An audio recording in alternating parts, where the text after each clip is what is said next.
2025 ലോകം മുഴുവൻ ക്രിസ്മസ് ആഘോഷിക്കുന്ന ദിവസം. എന്താണ് ഈ ക്രിസ്മസ്? ലോകത്തിന്റെ ആശയങ്ങളായ ഉണ്ണീശോ ജനിച്ച ദിവസം. ഹലോ, ഇത് ഏത് കുഞ്ഞാണെന്നോ ഇത് എവിടെയുള്ള കുട്ടിയാണെന്നോ ഒന്നും എനിക്കൊന്നും അറിയില്ല. നമ്മളൊരു വാട്സപ്പ് ഗ്രൂപ്പിൽ കണ്ടിട്ട് ഞാൻ ഇട്ടതാണ്. ഈ വീഡിയോ കണ്ടപ്പോൾ എനിക്ക് പറയാതിരിക്കാൻ തോന്നിയില്ല.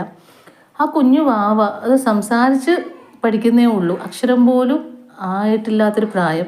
ഏതോ ഒരു അംഗനവാടിയിൽ ഏതോ ഒരു നല്ല ടീച്ചറും നല്ല പാരൻസും പഠിപ്പിച്ച അതിമനോഹരമായ ഒരു സംഭാഷണം, ഒരു പ്രസംഗം. അത് നല്ല രീതിയിൽ തന്നെ എന്ന് വെച്ച് കഴിഞ്ഞാൽ തികച്ചും പ്രശംസ അർഹിക്കുന്ന രീതിയിൽ തന്നെ ആ കുഞ്ഞ് അവതരിപ്പിച്ചത്. അപ്പം എന്ന് വെച്ച് കഴിഞ്ഞാൽ നമുക്ക് ഇങ്ങനെയുള്ള കുട്ടികളൊക്കെ നമ്മൾ ഭാവിയിൽ നമ്മളെ വാഗ്ദാനങ്ങളാണ്. കാരണം ഇത്രയും ഒരു 1.25 മിനിറ്റോളം ഇത്രയും നന്നായിട്ട് സംസാരിക്കുക എന്ന് പറഞ്ഞാൽ ഈ കുഞ്ഞു പ്രായത്തിൽ അതാണ് നിങ്ങൾ നോക്കേണ്ടത്.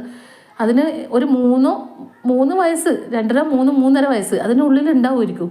അപ്പോൾ അത്രയും അത് വർത്താനൊന്നും പറയാൻ പഠിച്ചിട്ടില്ല, എന്നിട്ടും എന്തൊരു ഭംഗിയിലാണ് ചെയ്യുന്നതെന്നാണ് നിങ്ങൾ നോക്കേണ്ടത്. ആ പറയുന്നതിലൊക്കെ എന്തൊരു തീഷ്ണതയാണ്, എന്തൊരു ഭാവമാണ്. അപ്പോൾ നമ്മൾ ഇവരൊക്കെ നന്നായിട്ട് പ്രോത്സാഹിപ്പിക്കുക. നമ്മൾ ഭാവിയിൽ ഇവരൊക്കെ വലിയ ഇങ്ങനെയുള്ള മക്കളൊക്കെ വലിയ ഉയരങ്ങളിലേക്ക് എത്തട്ടെ. എന്താണ് ഈ ക്രിസ്മസ്? ലോകത്തിന്റെ ആശയങ്ങളായ ഉണ്ണീശോ ജനിച്ച ദിവസം. അത് ബെത്ലഹേമിൽ ഒരു കൊച്ചു കടുത്തൊട്ട് മറിയത്തിന്റെയും ജോസഫിന്റെയും മകനായാണ് ഉണ്ണീശോ ജനിച്ചത്. ദൈവത്തിന്റെ സ്വന്തം മുത്തനെയാണ് നമ്മൾ രക്ഷയ്ക്കായി ഭൂമിയിലേക്ക് അയച്ചത്. അതുകൊണ്ട് തന്നെ ആ പുണ്യദിനത്തിന്റെ ഓർമ്മയ്ക്കായി നാം ഓരോ ക്രിസ്മസ് ആഘോഷിക്കുന്നു. നക്ഷത്രങ്ങളും ക്രിസ്മസ് തീയും ശാന്ത ആഘോഷമല്ല. ക്രിസ്മസിന് വരെയൊക്കെ ഒരുങ്ങിക്കഴിഞ്ഞു.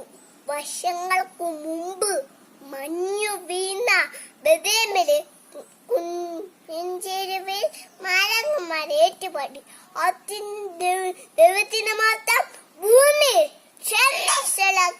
സമാധാനം. ദാവീദിന്റെ പട്ടണത്തിൽ നിങ്ങൾക്കായി ഒരു രക്ഷകൻ കർത്താവായ ക്രിസ്തു ഇന്ന് ജനിച്ചിരിക്കുന്നു എന്നാണ്. ഭൗതിക നേട്ടം ഒരുപാട് നേടിയിട്ടു മനുഷ്യ ഏകനാണ്, അസ്വസ്ഥനാണ്, സന്തോഷം പറ്റിപ്പോന്നു. ജീവിതത്തിൽ നിരാശയോടെ പലവും ദൈവം കൂട്ടിനിന്ന് ഓർമ്മപ്പെടുത്താണ്.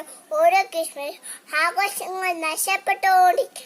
ആൺമയെ വീണ്ടെടുക്കാൻ ഉള്ളവർ ഇല്ലാത്തതായി പങ്കുവെക്കുവാൻ രാജ്യത്തിന്റെയും മിനിയത്തിന്റെയും തൊട്ട് നമ്മുടെ ഹൃദയൊരുക്കാൻ ഈ ക്രിസ്മസ് ആഘോഷം സാധിക്കട്ടെ എന്ന് ആശംസിച്ചുകൊണ്ട് നിർത്തുന്നു. നന്ദി, നമസ്കാരം.